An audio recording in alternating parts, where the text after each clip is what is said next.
Почитувани граѓани, почитувани представници на медиумите. Пресудата за Талиер 2 е нова потврда за епските граници на криминалот на ВМРО ДПМН.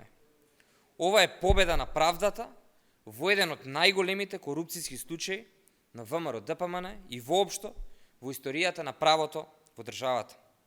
Со судска пресуда е докажано Белиот дворец, вреден околу 7 милиони евра, е незаконски, криминално стекнат врз грбот на граѓаните, односно со пари украдени од граѓаните. ВМРО ДПМН ги крадела граѓаните, трупала имот, луксус и пари на незаконски, криминален начин, додека граѓаните тонеа во сиромаштија и долгови. Криминалната шема за Белиот дворец е драстична, безобразна, епска.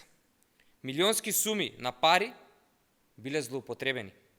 Деталниот урбанистички план 3 пати е менуван за ВМРО ДПМН да добие 12.000 квадратни метри за седиштето, а на местото на стамбената зграда да никне хотел.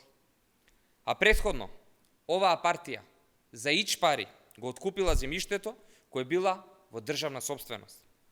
Белиот дворец, како символ на криминал и корупција, ќе остане запаметен за секогаш, изграден преку безобразно кршење на законите и рушење на уставната поставеност на партиите.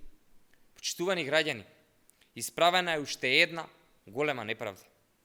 По правосилноста на пресудата, Белиот дворец треба да се продаде и парите да се вратат онаму каде што припаѓаат, кај оние од кои што им е одземено, а тоа се граѓаните. Ова е правично и праведно. Парите да се вратат кај граѓаните, затоа што тоа се пари на граѓаните. Освен заплена на седиштето на ВМРО ДПМН, за виновни се прогласени Никола Груевски и Кирил Божиновски, кој бил генерален секретар на оваа партија во тоа време. Јавно се знае дека Христијан Мицкоски исто така му беше советник на Груевски, а потоа и генерален секретар на ВМРО ДПМН. До ден денеска Мицкоски не само што се нема оградено од криминалот на неговиот ментор Никола Груевски, туку истиот по секоја цена го брани. Ништо не е сменето во ВМРО ДПМН. Тоа е криминална партија се уште управувана од осуден криминалец Никола Груевски.